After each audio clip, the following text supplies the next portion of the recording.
राम नारायण राम, राम नारायण राम, राम नारायण राम।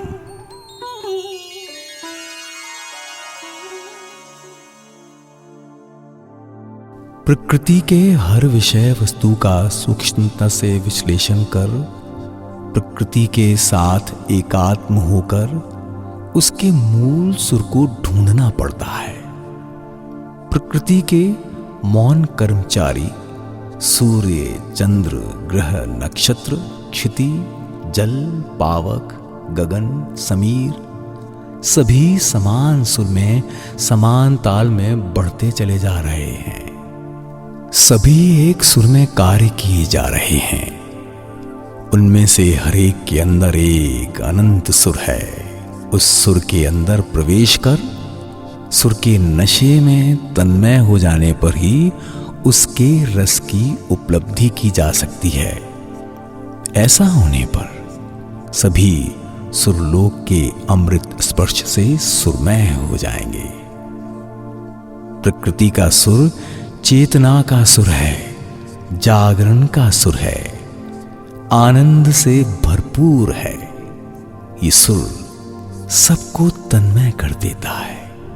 किसी शांत जगह पर अकेले चलते चलते सुर अपने आप ही जाग उठता है।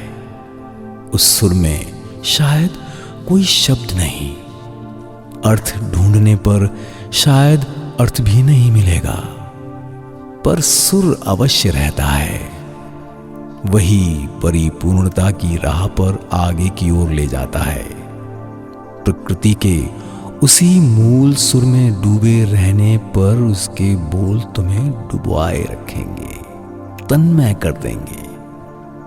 वो बोल तुम्हें किसी ग्रंथ में नहीं मिलेगा, अर्थ ढूंढने पर उसकी व्याख्या भी नहीं मिलेगी।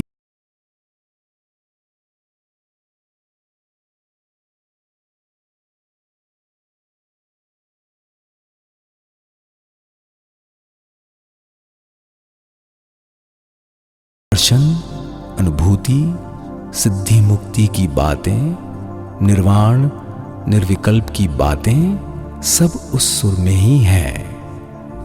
यही तो सृष्टि का रहस्य है। रक्त में, वीर में ही अनगिनत मनुष्य हैं, पर ढूंढने निकलोगे तो कुछ भी नहीं मिलेगा।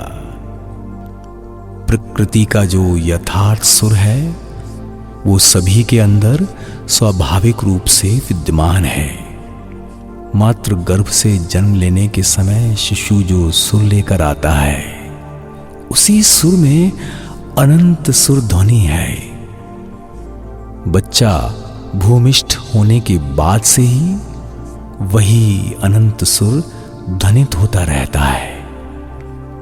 शिशु यदि अपने बोल को प्रकृति में छोड़कर सुर की साधना में मग्न रह सके, हर स्थिति में यदि अपने सुर को प्रकृति के सुर के साथ संयुक्त कर सके, तभी उसके उस जन्मजात सुर में धीरे धीरे निपुणता आएगी। सुर की मधुरता अटूट रहेगी।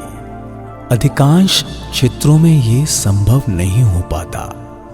विभिन्न परिस्थितियों, विभिन्न प्रतिकूल वातावरण के संघातों आदि विभिन्न कारणों तथा बुद्धि के विभिन्न प्रभावों से प्रभावित होकर शिशु के सुर में यथार्थता नहीं रह पाती।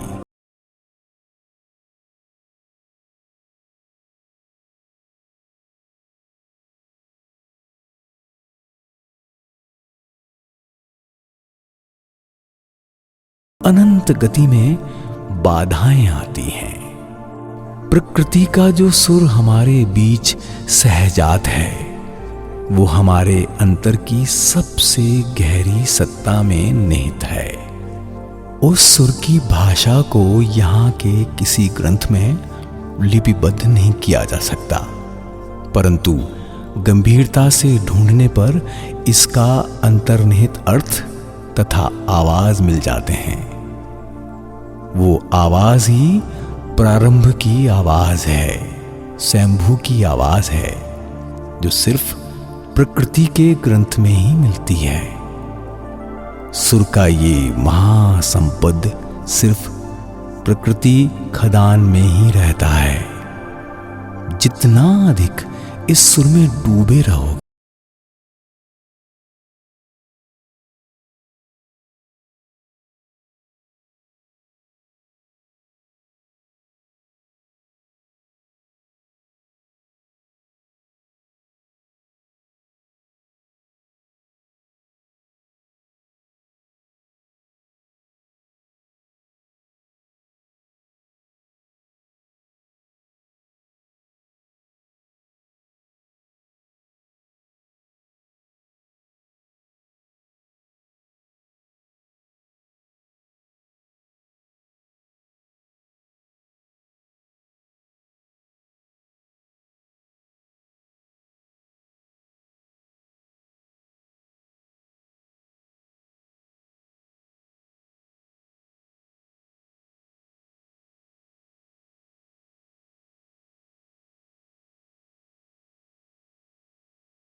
आप ही विलीन हो जाता है। चंद्र, सूर्य, ग्रह, नक्षत्र, धरती, जल, अग्नि, वायु और आकाश, इन सभी के सम्मिश्रण से ये सभी सुर और ध्वनि एक अपूर्व सुर ध्वनि का निर्माण करते हैं। किसी भी ग्रंथ में इसका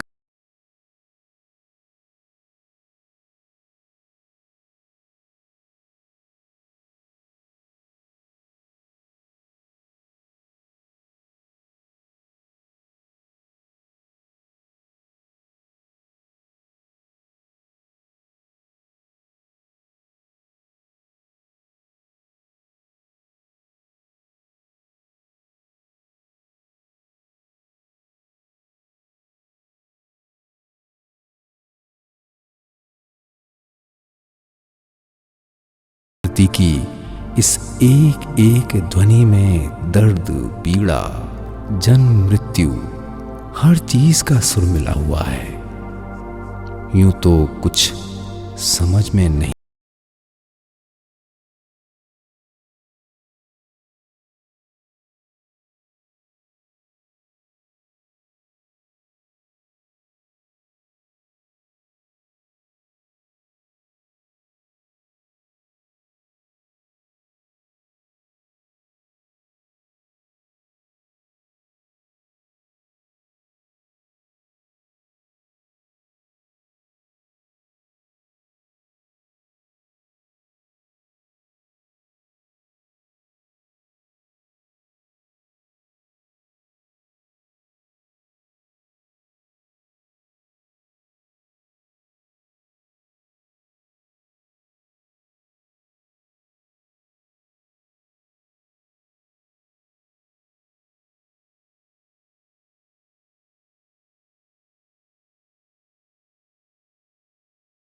बड़ी बात है। जिस विचारधारा को लेकर ही सुर साधना की जाती है, समय आने पर वो अवश्य सफल होती है।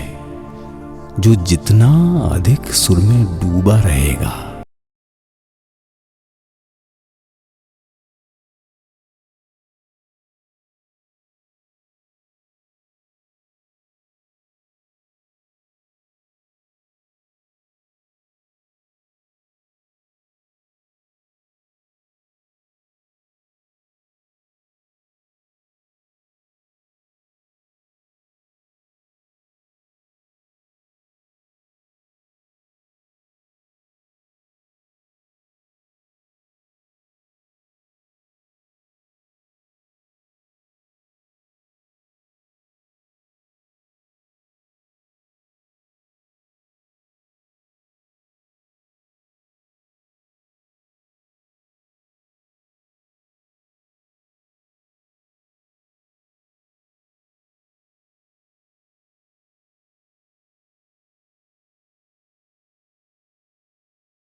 सभी की दृष्टि उसी सुर की ओर है कि वो सुर कब बज उठेगा। पवित्रता का, जागरण का वो सुर मानो हरेक को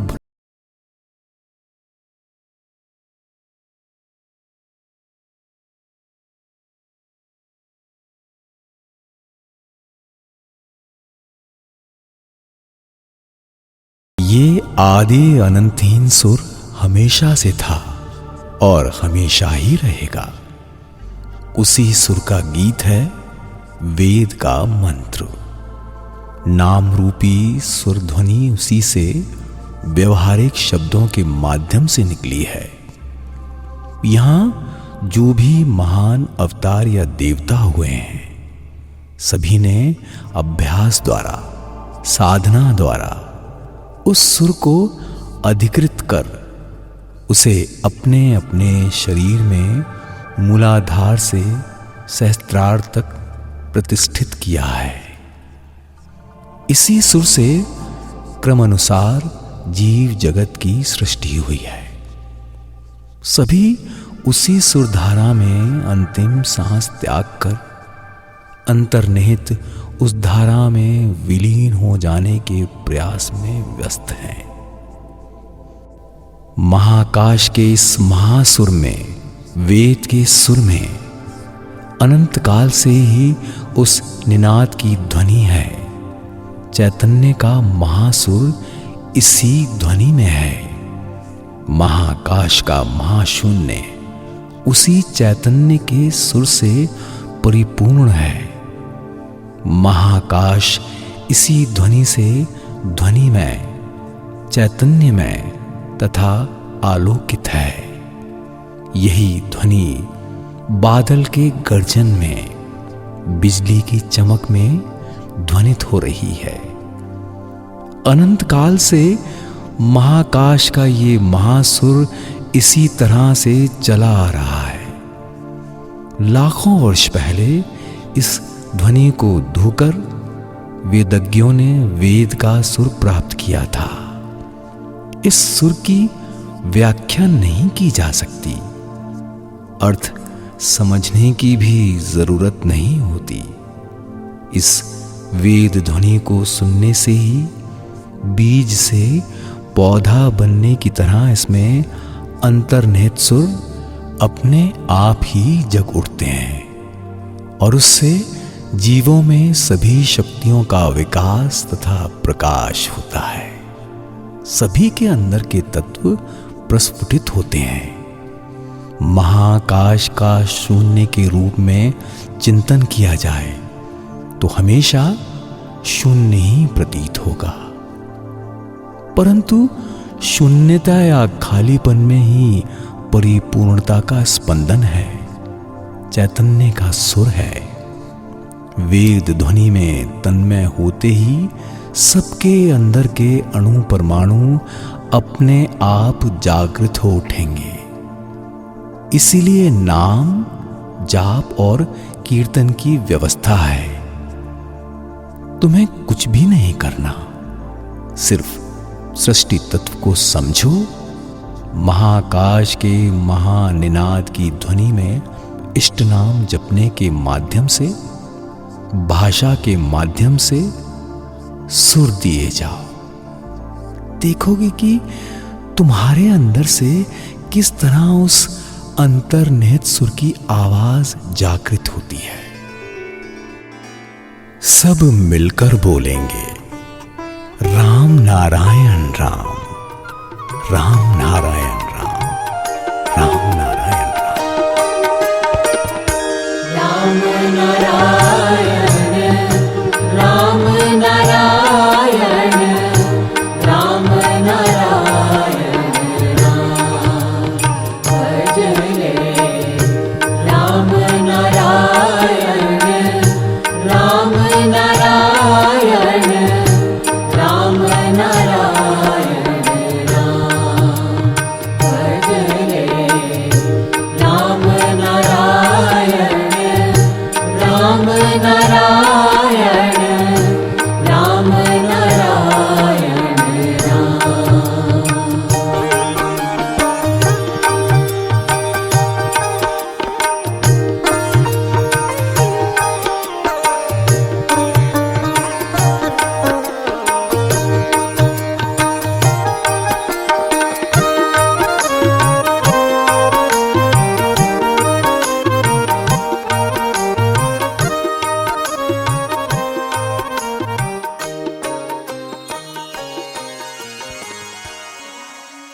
ध्वनि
प्रत्येक रक्त कण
प्रकाश के रस का स्वाद मिल जाएगा।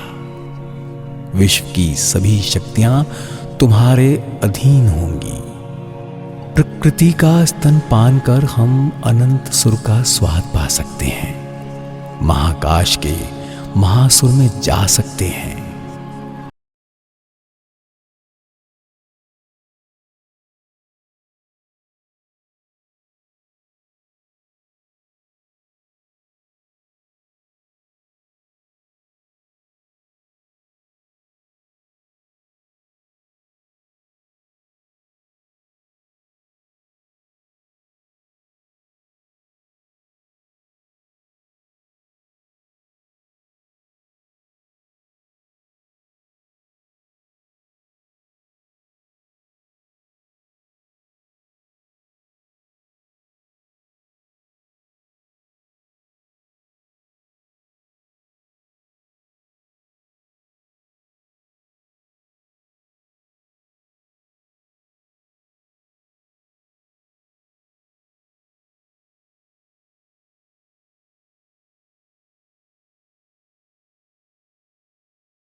निकाल लो। सही बटन को नहीं दबाने से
विश्व के सभी सुर हारमोनियम के पर्दे की तरह हमारे शरीर में सजे हुए हैं। तन्मय होकर पर्दा दबा दबा कर अपने अंदर विश्व के उसी अंतर्निहित सुर को बजाना होगा। विश्व सृष्टा का जो सुर जन्म से मृत्यु तक सर्वत्र व्यापक रूप से फैला हुआ है, वही सब में विभिन्न प्रकार से प्रकाशित हो रहा है। सुर एक ही है, सिर्फ अभिव्यक्ति अलग है। हमारे दुख दर्द का स्वर ही महासुर है। इसी महासुर को शब्द के द्वारा मंत्र के आकार में दान किया जाता है। इसी से विश्व सुर के साथ स्वाभाविक रूप से बना हुआ संपर्क सफल हो रहा है। नाम और जप के साथ साथ ये सुर भी अपनी गति में चलता रहता है। इसी तरह सुर के अभ्यास से ही विश्व के सभी सुर हमारे सुर के साथ आ मिलेंगे तथा विश्व के सारे सुर और उनकी आवाज हमारे बीच बजती रहेगी। सुर के संगम में विश्व के सारे सुर जिस दिन हमारे बीच रिकॉर्ड हो जाएंगे, उस दिन सभी अपने अपने स्वरूप को जान जाएंगे। हमें अपने ध्यान में, चेतना में गंभीरता से सोचना होगा कि ये अद्भुत सृष्टि किस धारावाहिक नियम से, किसके इशारे से इतने त्रुटिहीन रूप से चल रही है। इसके पीछे कौन है, क्या है जो तलाश करने पर भी नहीं मिलता। हमारे अंदर कौन देख रहा है, कौन सुन रहा है, ढूंढने पर नहीं मिलता, परंतु कुछ तो अवश्य है।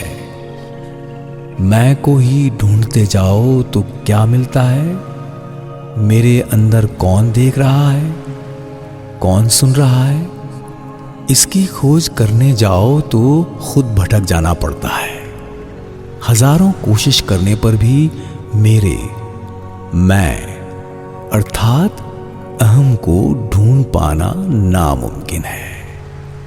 यही जो ढूंढने पर नहीं मिलता, समझना चाहो तो समझ में नहीं आता, लेकिन सर्वत्र विराजमान है। यही सुर या ध्वनि है। विश्व प्रकृति का एक ऐसा सुर है जो हर अणु परमाणु के अंदर हर वक्त अपना खेल खेले जा रहा है। इस सुर के प्रवाहित होने के कारण ही हमारे शरीर की इंद्रियों के बल्ब जल रहे हैं और इसीलिए हम जान पा रहे हैं, देख पा रहे हैं, सुन पा रहे हैं।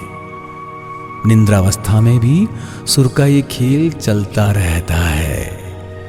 उसी सुर में बोध है, चैतन्य है। यही जानने तथा समझने का सुर है। यही सार्वभौम सुर है, महाकाश का महासुर। विश्व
होगा।